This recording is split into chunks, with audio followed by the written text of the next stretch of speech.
올 여름들을 어떻게 이제 계획하십니까? 올 여름에 여행들 계획하고 계세요? 한국에 있는 많은 분들은 여행 계획을 짤 때 이 스페인은 낭만이에요, 낭만. 로망이라고 그래요, 로망. 이 스페인을 너무나 다들 오고 싶어 하십니다. 이 스페인에 오고 싶어 하는 한국 분들이 얼마나 많은지 몰라요. 스페인 그러면 와 이래요, 다들. 그곳에 여러분들이 살고 계십니다. 얼마나 행복하신 분들이에요. 축복받으신 분들이에요. 그런데 여기 살고 계신 분들도 또 어딘가로 여행을 떠나고 싶어 해. 그렇죠? 어디를 제일 가고 싶을까요? 미국? 호주? 아니면 또 다른 유럽? 저는 테네리페를 한번 가보고 싶어요. 테네리페에 가서 배를 타고 낚시를 한번 해보고 싶어요. 얼마 전에 TV를 보니까 우리나라 프로그램이에요. 이경규 씨 뭐 또 그 이덕화 씨인가요?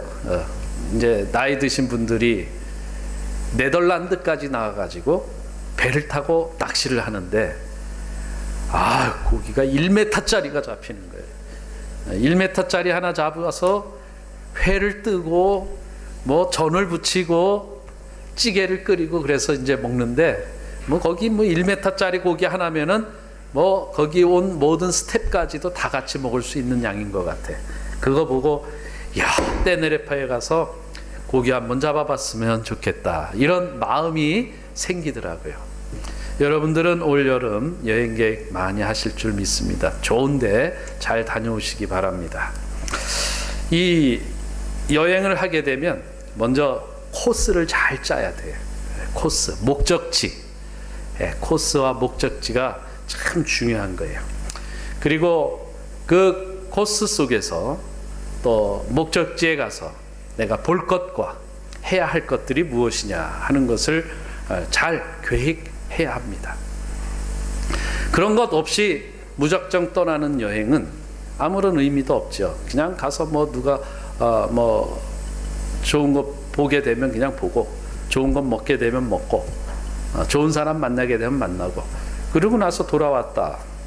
그럼 그 여행은 과연 무슨 의미가 있을까 하는 거예요.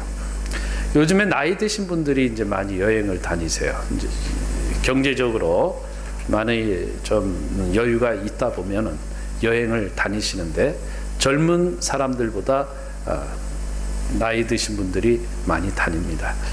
근데 저는 나이 들어서 다니는 여행보다는 젊어서 다니는 여행이 좋겠다 하는 생각이에요.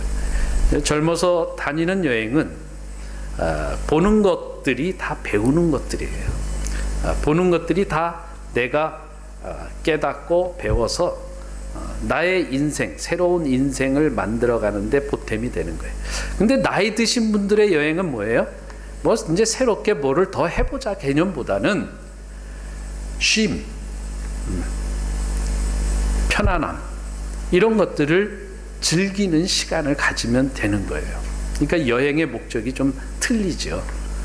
젊은 사람들이 많이 다녀야 돼요. 큰 나라, 좋은 나라 많이 다니시고, 또 못 사는 나라, 어려운 나라, 어려운 환경에 있는 그런 곳에도 가보시고, 그래서 이것도 보고 저것도 보고 이것도 깨닫고 저것도 깨닫고, 그리고 돌아와서 자신의 새로운 인생의 방향까지 결정하고 하는 그런 데 도움이 되지 않겠나 싶어요. 이제 나이 드신 분들, 특히 이제 50이 넘어가신 분들은 뭘 할 생각하지 마시고 가서 즐기고 편히 쉬다가 오는 그런 여행을 하시기 바랍니다. 이 누가복음은요, 사실은 예수님의 여행이에요, 여행. 누가복음의 기록은 예수님의 여행 기록, 이렇게 생각하시면 돼요. 이 누가복음을 크게 5부로 나눌 수 있는데, 1부는 서론, 1장 1절에서 4절 말씀, 이건 서론의 부분에 속하는 거예요. 그러니까 이 서론을 무시하면 안 돼요. 이 서론 속에 이 누가복음의 어떤 방향이 적혀져 있습니다. 자, 그리고 이제 2부가 있는데 2부는 1장 5절로부터 4장 13절까지인데요. 여기에는 세례 요한 그리고 예수님의 출생, 그러면서 광야에서 사탄에게 테스트를 받는 그런 내용까지가 2부다 이렇게 얘기합니다. 그리고 4장 이제 14절부터 4장 14절서부터 9장 50절까지 이게 3부인데 여기에는 갈릴리의 여행 사역, 갈릴리 사역 이렇게 얘기합니다. 갈릴리 사역, 이 갈릴리 여행 이렇게 얘기해요. 예수님은 여행이 사역이셨고 사역이 여행이셨어요.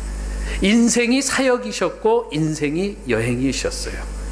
예수님의 3년 공생에는 모두가 여행인데 그게 다 사역이었다 그 얘기예요. 그게 갈릴리에서의 사역, 갈릴리에서의 여행, 갈릴리에서 삶에서 출발하기 시작하는 거예요. 어디로 출발하느냐? 목적지가 예루살렘이었다.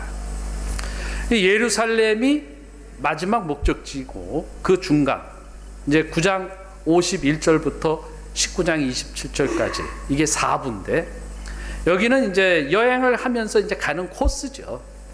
지나가는 코스입니다. 그 지나갈 때 무엇을 보고 어디를 두르고 그래서 최종 목적지 예루살렘까지 도착하겠다라는 거죠. 그리고 마지막 5부가 이제 19장 28절부터 24장 마지막까지인데 여기가 이제 예수님의 마지막 여행지 예루살렘. 예루살렘에서 십자가의 고난을 다 당하시고 죽으신 후에 부활하시고 다시 당신의 집 하늘나라로 돌아가시는 거예요. 여행이 끝났는데 계속 그 자리에 있으면 돼요? 안 돼요? 그거는 여행이 아니죠. 계속 방황하고 있는 거죠. 여행은 출발한 나의 집에서부터 다시 돌아가는 나의 집이 있을 때 이게 여행이 돼요. 예수님도 하늘에서 오셔서 다시 하늘나라로 다시 집으로 돌아가셨다. 그게 이제 이게 예수님의 여행 코스예요. 예수님의 여행 코스 5부에서 우리가 이제 알아야 할 것들이 있습니다. 자, 예수님의 여행, 이것은 예루살렘까지였어요. 그러면 예수님과 함께 했던 제자들의 여행은 어디에서부터냐? 바로 예루살렘에서부터 시작된 거예요. 누가복음은 누가 기록한 거예요? 예? 누가복음은 누가가 기록했죠? 마태복음은 누가 기록했어요? 마태가 했죠? 마가복음은 누가 했어요? 마가복음의 기록은 마가가 했습니다. 요한복음의 기록은 요한이에요. 그러면 사도행전의 기록은 누구예요? 예? 예. 누가 있냐고요?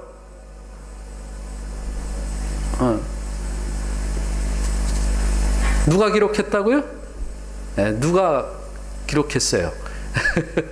예. 이 사도행전은 누가가 기록한 거죠? 그러면 사도행전 1장 8절에 보면 뭐라고 하느냐? 제자들에게 예수님께서 말씀하신 것 1장 8절 우리 한번 같이 찾아볼까요? 사도행전 1장 8절 예수님께서는 갈릴리에서부터 출발해서 예루살렘까지의 여행을 마쳤습니다. 예수님의 여행은 복음을 전파하는 자신의 사역이었어요. 그리고 예루살렘에서의 마지막 그 십자가의 고난과 죽음은 그 예수님 자신이 전파한 그 복음을 완성시키는 그러한 사건인 거예요.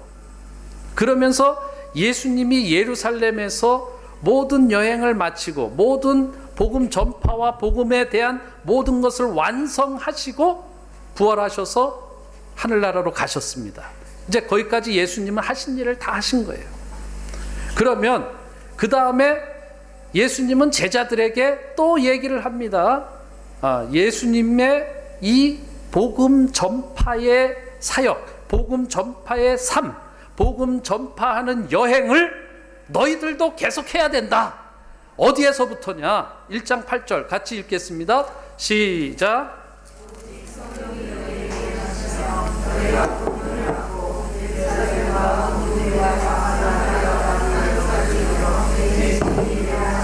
아멘. 어디서부터요? 예루살렘에서부터. 어디까지요? 땅끝까지. 이게 제자들의 삶이에요. 제자들은 그렇게 해서 예루살렘에서부터 시작한 복음 전파 사역, 복음 전파 인생, 복음 전파 여행을 시작해서 땅끝까지 저들은 다 이루었다 그거예요. 그러면 그 제자들이 이루어 놓은 땅끝에서 있는 저와 여러분들은 여기가 이제 출발점이 돼야 되는 거예요. 예수님께서 시작한 복음 사역을 제자들이 우리에게 전해주고 우리는 그것을 계속 이어받아서 우리가 여기 땅끝인 성경에서 말하는 땅끝 이곳 스페인에서 그 복음을 다시 증거하기 시작하는 복음 사역의 삶을 살아야 된다 그 얘기예요. 누가복음에서 우리에게 가르쳐주는 예수님이 우리에게 무엇을 가르쳐주느냐? 너희의 인생은 복음을 전하는 인생이어야 된다 그 얘기예요. 내가 그렇게 살았다. 내가 그것을 본으로 보여줬다. 내가 모델이다. 내가 모델이 되어줘서 이러한 삶을 살았으니 너희도 그러한 삶을 살아라. 나는 예루살렘까지 해서 모든 것을 완성해 놨으니 그 다음은 제자들이, 그 다음엔 또 다른 제자들이, 우리가 이제 거기에서부터 복음 사역의 삶을 살아가야 된다 그 얘기입니다. 우리가 왜 살아요? 나는 왜 사는지 몰라요. 나는 어떻게 살아요? 나는 어떻게 사는지 몰라요. 이것 때문에 고민하는 사람들이 무진장 많아요. 이것은 커다란 목표, 커다란 어떤 이 틀이 없기 때문에 그래요. 일단 우리가 틀을 갖고 살아가야 되는데 신앙생활이라는 건 다른 것이 아니에요. 예수님의 삶을 쫓아가는 게 신앙생활이에요. 예수님께서 자신의 모든 인생을 복음 전파에 걸었던 것처럼 우리도 그렇게 살아가야 되는 것이 바로 신앙생활이라 그 얘기예요. 우리가 뭐 때문에 스페인에 와 있고 뭐 때문에 스페인에서 둘의 교회에 함께 모여서 신앙 공동체를 같이 이루며 살아갑니까? 그것은 다른 게 아니라 우리가 함께 신앙생활 하기 위해서. 그 신앙생활의 뭐예요? 그 핵심이 복음 전파라는 거예요. 앞으로 우리가 나의 인생을 생각할 때는 복음 전파가 내 인생이다 이렇게 생각하셔야 돼요. 내 인생의 여행, 여정은 복음 전파를 위한 여정이다. 이거를 깨달아야 된다 그거예요. 예수님은 우리를 부르셔서 우리를 구원시켜서 우리를 복음 전파자의 사명을 갖게끔 하신 거예요. 그 사명을 갖고 오늘도 우리가 복음 전파하는 삶, 복음 전파하는 여행을 우리가 오늘도 계속 이어나가야 되겠습니다. 여러분들의 삶의 본질은 바로 여기에 있음을 꼭 기억하시기 바랍니다. 그런데 우리가 알아야 할 것이 있습니다. 알아야 할 것. 그게 뭐냐? 이 예수님께서 복음을 전파하는 그 삶의 여정 속에서, 그 과정 속에서 늘 자신의 생각과 자신의 능력 하나만 믿고 늘 행하셨던 게 아니에요. 예수님은 항상 시작하심에 있어서 배경이 되어졌던 것은 바로 성령이었어요. 성령. 우리가 누가복음 누가복음 3장 한번 살펴보겠습니다. 누가복음 3장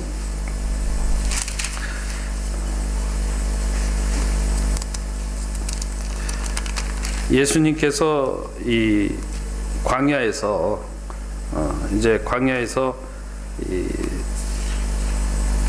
세례를 받고 올라오십니다. 세례를 받고 이렇게 올라오시는데 그때 기도할 때에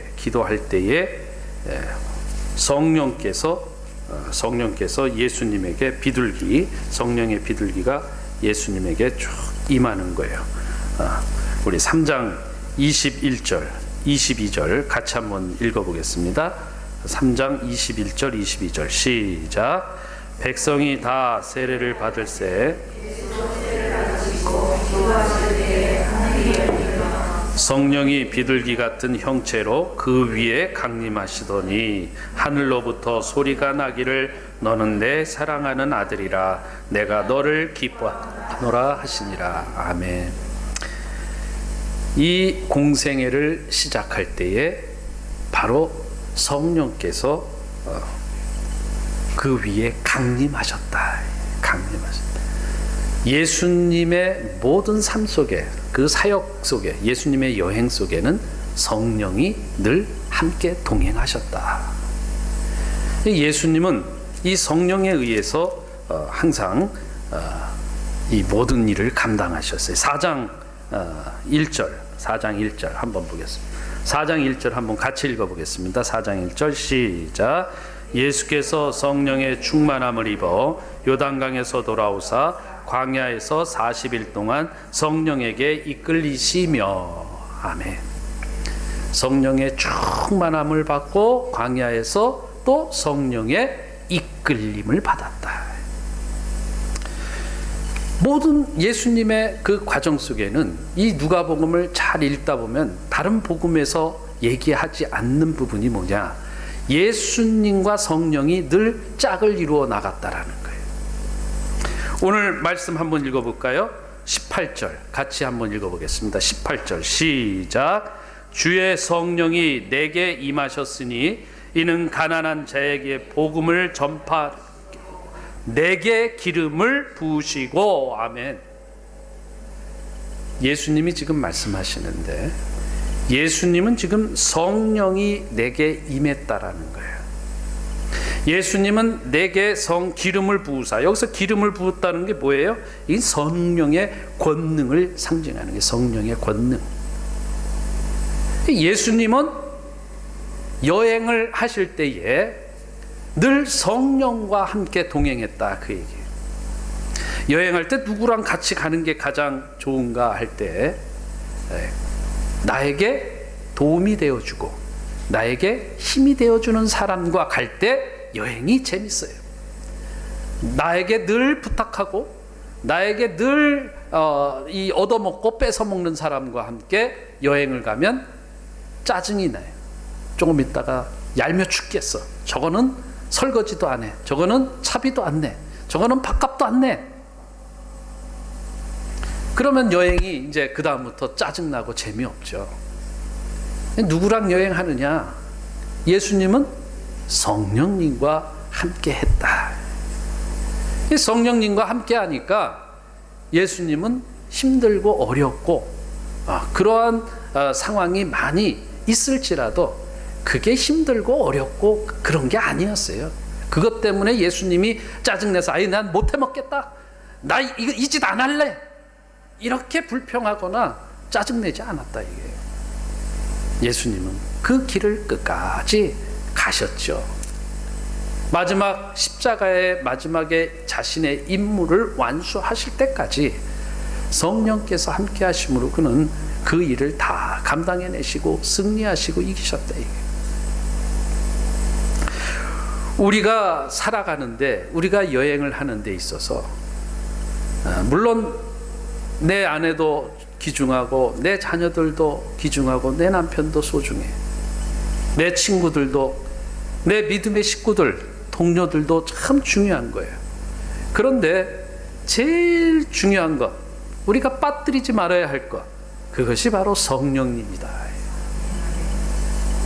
성령님께서 늘 우리와 동행하실 수 있어야 된다. 예수님의 여행은 성령님과 함께하는 여행이었다, 그 얘기예요. 누가복음을 읽다 보면 그게 이제 눈에 들어와야 돼. 한 주간도 누가복음을 또 잘 살펴보시기 바랍니다. 그런데 이 성령님이 언제 역사하시느냐? 아까도 우리가 읽을 때 보면은 세례를 받을 때 성령께서 임재한 게 아니고 기도할 때에, 이렇게 나와요. 기도할 때에. 예수님은 이 누가복음은 다른 복음에 비해서 예수님의 이 기도를 잘 표현해 줬어요. 주기도문뿐만 아니고 예수님이 언제 기도하러 갔다, 기도하러 갔다, 이 일이 있을 때, 일을 마쳤을 때, 사역 전이든지 혹은 사역 후든지 예수님은 꼭 기도로 시작할 때가 있고 꼭 기도로 마칠 때가 있다, 이거예요. 그리고 예수님께서 다른 복음에서는 얘기하지 않은 기도하는 비유를 들어주는 거예요. 재판장의 비유라든가 뭐 친구의 비유, 이런 걸 통해서 기도의 끈기와 기도의 지속, 이런 것들을 말씀해 주시기도 합니다. 그러니까 이 누가복음에는 예수님의 기도의 예수님의 신앙, 이것이 잘 설명되어져 있다, 그 얘기. 이건 무슨 얘기냐? 바로 예수님의 여행 속에, 이 사역 속에, 이 삶 속에는 기도가 빠지질 않았다라는 거예요. 그리고 그 기도를 우리에게 하라는 거죠. 누가복음을 읽으면서 우리가 깨달아야 될 것, 특별히 성령께서 우리가 성령과 동행하고 성령의 충만함을 잊기 위해서는 기도를 빼면 안 된다, 그 얘기예요. 저도 이 누가복음을 다시 한번 이렇게 살피면서 묵상하면서 내가 이런 부분이 약했구나, 예수님의 이런 부분을 놓치고 있었구나, 이런 걸 많이 깨닫게 되더라고요. 제가 오늘도 여러분들에게 큰 이 그림을 설명해 주면서 읽으시라고 하는 거는, 우리는 누가복음을 많이 읽었어요. 많이들 읽었지만 누가복음의 그 한 부분을 가지고 누가복음에 요 내용이 나오는구나, 이 정도로만 알았지 큰 틀을 잘 모른단 말이에요. 제가 지금 마태복음도 그렇고 사복음서 또 모세오경 전체를 잠깐만 설명해 드리는 것은 큰 숲을 보게 하는 거예요. 그리고 그 숲에 들어가셔서 이런 것이 내가 전에 놓쳤던 거구나, 이걸 깨달으라는 거예요. 근데 저 자신도 그러한 큰 틀을 다시 지금 보면서 내가 이런 부분들을 놓쳤구나 하는 걸 다시 깨닫게 되더라고요. 내가 누가복음을 보면서 이 부분을 더 봐야 되는구나, 이 부분을 더 깨달아야 되는구나, 이 부분에 있어서 내 신앙생활을 더 열심히 해야 되는구나, 이걸 깨닫게 되더라고요. 여러분, 예수님은 그 삶 자체가 여행이었어요. 그 여행은 온전한 복음 전파, 복음 사역이었어요. 그리고 예수님의 예루살렘까지에서 모든 것을 완결할 때는 그 복음을 증거했던, 말했던 그 복음을 그대로 이루어질 수 있도록 자기 자신을 대속제물로 완전히 드렸어요. 복음이 뭔 복음입니까? 그 예수 그리스도 자체가 복음 아닙니까? 예수 그리스도의 죽음이 없이는 우리가 그 복음, 그것을 사실 우리가 얻어내지 못해요. 그 삶을 못 살아요. 이 복음은 예수님이 값없이 우리를 위해서 대신 희생제물로 죽으시고 우리는 구원을 받은 자로서의 그 구원이란 말이에요. 그 복음이라는 거죠. 그 예수님은 그대로 보여서, 우리도 마찬가지. 우리도 여행을 하는 데 있어서 우리가 입술로만 복음을 얘기할 것이 아니라 이제 우리도 삶으로 보여주면서 복음을 얘기해야 된다, 그 얘기예요. 이 프라도를 가든지 똘레도 가면은 이 성화들이 많이 있죠. 예수님의 그 이야기들, 성경 이야기들이 그림으로 쫙 돼 있습니다. 옛날에 그 그림들, 음악 특히 핸델, 바하 뭐 이런 분들이 큰 명곡들을 다 이렇게 해놨는데 만드는데 그 음악과 미술은 뭘 얘기하느냐? 지금은 우리의 이 성경이 이렇게 인쇄가 잘 되어져서 누구나 볼 수 있는 성경이지만 그 시대 옛날에는 인쇄술도 그렇게 뛰어나지 않고 이 성경이 보급되지가 않았어요. 이렇게 우리한테 이렇게 쉽게 올 수 있는 성경이 아니었어요. 그러니까 그 복음을 전하는 게 뭐로 전해요? 그림으로, 음악으로.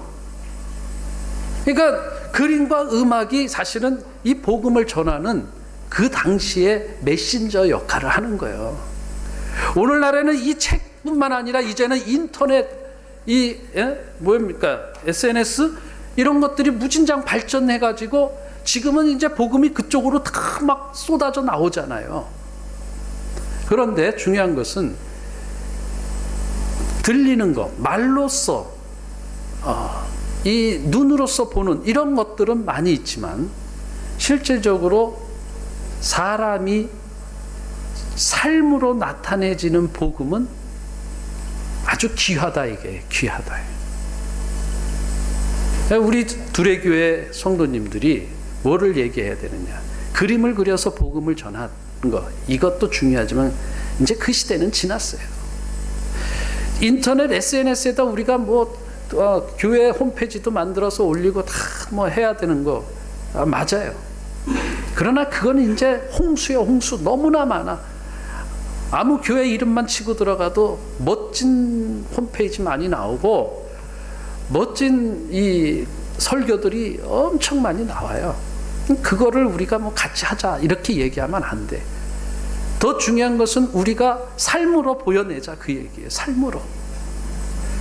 우리는 복음 자체가 우리의 인생이어야 된다, 그거죠. 그러기 위해서는 우리가 성령이 우리에게 없으면 안 돼요. 예수님도 말씀하셨죠. 사도행전 1장 8절에 성령이 너희에게 임하시면이라고 먼저 이게 전제 조건이 되는 거예요. 우리의 삶의 모든 힘이 되고 능력이 되는 것은 성령이 임해할 때라, 그 얘기예요. 그러면 그렇게 하기 위해서 어떻게 해요? 제자들이 그 성령을 받기 전에 다락방에 모여가지고 예수님이 예루살렘을 떠나지 말고 여기서 성령이 임할 때까지 있으라, 이거예요. 그러면서 뭐 했느냐? 함께 모여서 기도했다, 기도. 예수님 자체가 누가복음에서 성령이 임하는 그 시기는 기도하는 그 시기였다, 그거예요. 우리가 기도 없이 어떻게 성령을 자꾸만 성령님 오세요 이렇게 되냐, 이거예요. 기도하자. 우리의 삶은 그래서 성령이 있어, 성령의 능력을 입어야 되는데 그 성령을 힘입기 위해서 기도해야 된다. 이걸 꼭 기억하시고, 중요한 것, 오늘 예수님이 그러면 이 복음 전파하는 코스, 복음 전파의 대상이 누구였느냐 하는 거예요. 이거 참 중요한 거예요.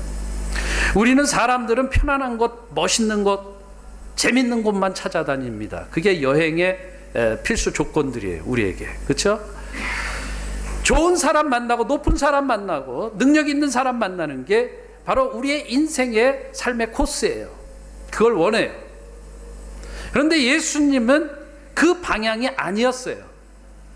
예수님의 여행의 코스는 무슨 코스예요? 소외된 지역으로 다니는 게 예수님의 코스였어요. 소외된 사람들을 만나는 것이 예수님의 코스였어요. 그러니까 오늘 구체적으로 뭐라고 얘기하느냐 하면은 나를 보내사 가난한 자에게 복음을 전파하게 하신다. 가난한 자. 여기서 이 가난한 자는 말 그대로 가난한 자예요. 뭐 우리가 영적으로만 해석할 필요가 없어요. 영적으로 뭐 가난한 사람 가난하다 하겠죠.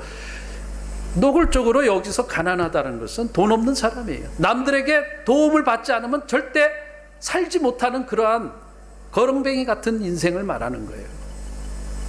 가난한 자. 가난한 자에게 찾아가시는 예수님.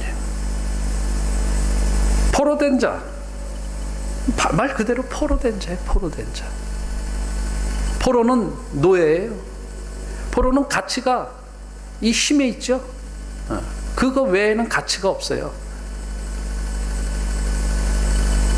힘이 있어야 부려먹잖아. 이 포로는 종으로서 자유가 없잖아요. 다 자기의 인생을 다 빼앗겨 버렸잖아요.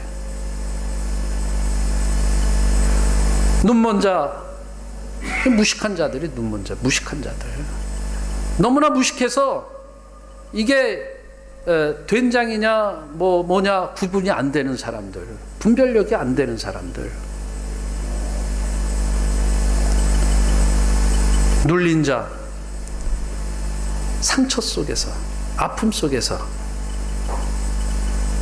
그래서 자기가 지난주에 우리가 바디메오에 대해서 말씀을 나눴지만은 그런 상처, 아픔으로 인해서 남들 앞에 나서지 못하는 그런 사람들, 이 눌린 자들을 위해서 예수님의 여행 코스를 여기 누가복음을 잘 읽다 보면요, 이 당시에 누가복음은 여자들이 많이 등장합니다. 여자들. 근데 사실은 여자들은 그 시대에 완전히 무시당한 존재였어요. 있으나 마나한 존재. 어린이들에 대해서 나오면서 예수님의 유년 시절을 특별히 짧지만 기록한 것이 누가복음이에요. 당시에 어린이들은 이건 가치 없는 존재들이었어요. 오늘날은 어린이가 소망이고 미래고 기둥이고 이렇게 대우받지만 그 당시는 그런 게 아니었어요. 그런데 누가복음을 기록하면서 그게 나오잖아요. 어린이들에 대해서. 사마리아 사람들은 남들이 절대로, 이 유대 사람들은 그들과 절대로 눈도 마주치지 않고 그들이 사는 지역으로 지나다니지도 않는 그런 곳이었어요. 예수님은 선한 사마리아 사람, 예를 들어서 선한 사마리아 사람을 예를 들어서 우리에게 소개하고 있어요.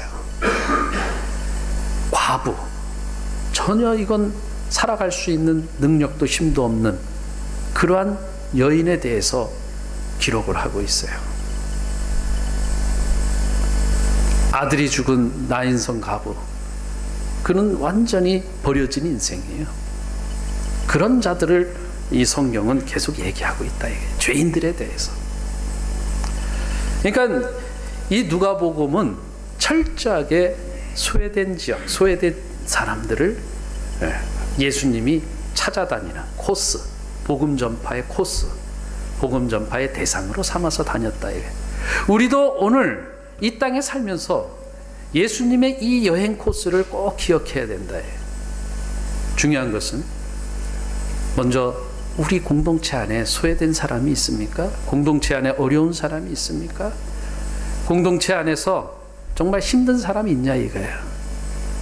이 사람들을 서로가 잘 보듬어주고 서로가 세워주고, 이게 바로 복음을 증거하는 거예요.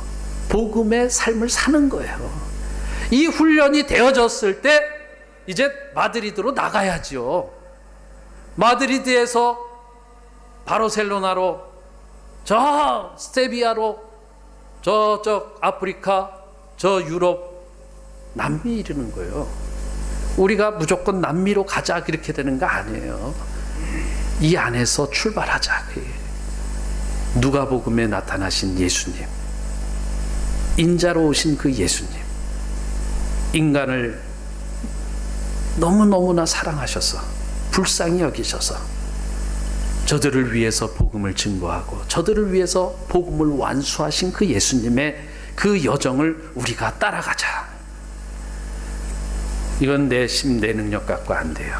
인간의 눈으로 보면 다 저거는 죽어도 싸, 저거는 망해도 싸, 이렇게 되는 거예요. 기도하며 성령이 우리의 배경이 되어주고 우리의 능력이 되어질 때 그게 가능한 거예요. 저와 여러분들 오늘도 예수님의 이 여행, 예수님의 이 삶을 그대로 따라가며 복음을 전하는 그러한 우리의 복된 인생 되시기를 예수님의 이름으로 축복합니다. 기도하겠습니다.